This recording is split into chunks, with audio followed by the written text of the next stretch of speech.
հարցս ուղղված է բարձր ներկայացուցչին։ Դուք խոսեցիք Հայաստան-Ադրբեջան հարաբերությունների կարգավորման շուրջ, պարոն Միրզոյանն էլ իր խոսքում շեշտեց, որ Հայաստանը պատրաստ է ստորագրել համաձայնեցված փաստաթուղթը Ադրբեջանի հետ։ Կցանկանայինք իմանալ, թե որքանով է կարևորվում Եվրոպական միության կողմից այդ փաստաթղթի շուտապույտ ստորագրումը, դրա անհրաժեշտությունը եւ արդյոք այդ հարցը բարձրաձայնվել է ձեր կողմից Բաքու կատարած այցի շրջանակներում։ Եվ մյուս հարցը, պարոն Միրզոյան, ձեզ Ռուսաստանի արտգործնախարար Սերգեյ Լավրովը հայտարարություն է տարածել անդրադառնալով Հայաստանի ներսում տիրող իրավիճակին, մասնավորապես իշխանությունների եւ եկեղեցու միջև հարաբերություններին, եւ այդ առումով նշել է, որ Մոսկվան մտահոգված է ստեղծված իրավիճակով,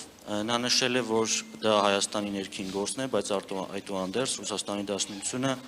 կցանկանար, որ իրավիճակը շուտապույտ կարգավորում ստանա, կխնդրեմ ձեր մեկնաբանությունը այս հարցի շուրջ։ Շնորհակալություն։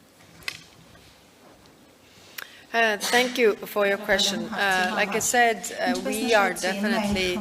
encouraged by the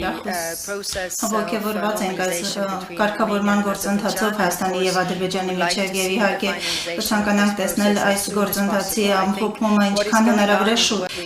ամբողջ աշխարհում մեզ անհրաժեշտ է ավելի մեծ կայունություն ոչ միայն այս տարածաշրջանում եւ այո ես իմ Բաքվի այցի շրջանակում անդրադարձել եմ եւ մենք խոսում ենք փոխկապակցվածությանը եւ քննարկում ենք տարբեր հնարավորություններ, որոնք կարող են արկա լինել երկու երկրների համար եւ նաեւ Եվրոպային կապելու կենտրոնական Ասիայի հետ այս գործընթացը այդ համատեքստում կարևոր է որ ամրապնդվի ամփոփվի հնարավորին արագ